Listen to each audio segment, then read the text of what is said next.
Hello and welcome to our 5 minutes with Ekaterina tips and tricks for learning a language.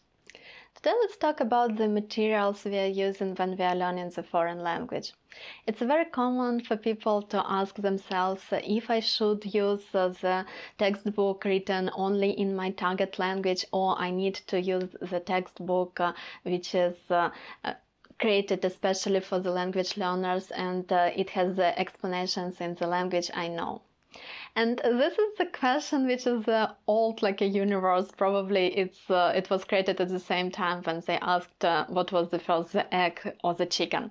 And as for me, I can imagine as a teacher, I think that the best way is to get into it according to your learning level. If you are a beginner and your level is A0 or even A1, it's better to find a textbook with the explanations in the language you know.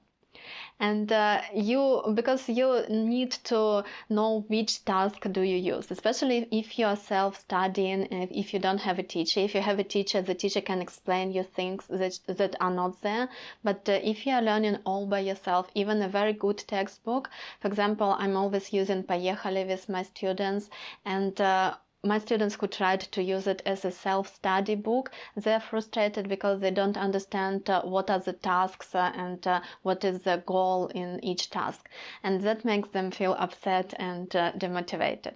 So when you're A0 or A1, please start with something that has some explanations in your native language or in the language you understand very well.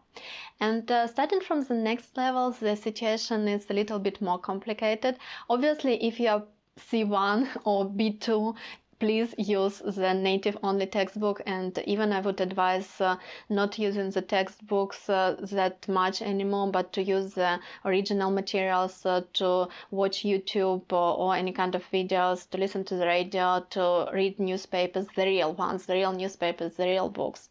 And the most interesting question is between A1 and B2, so A1, B1. Here, when you know a language but not that well, you can actually check yourself which is better for you. If you're okay with translating the tasks or if you understand the tasks correctly, if you understand the explanations, if you understand 80% of text, it's fine. But if you don't understand just reading 80% of what is the explanation, especially when it comes to grammar, don't use the materials that you cannot understand easily, because it will just make you annoyed and it will make you to drop it faster.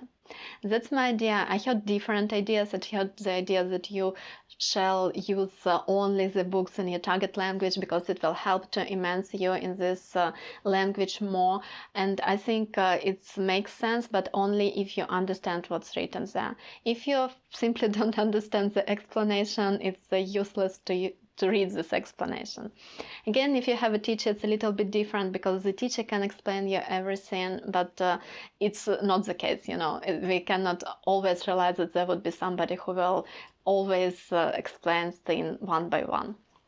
If you're confused with these levels A1, B1 and everything, please go and check the video. I'll add the link below this video.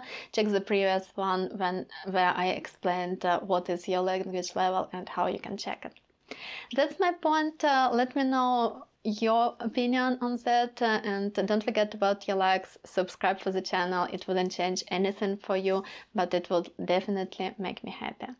Thank you very much for watching, and I hope to meet you very soon. Goodbye for now.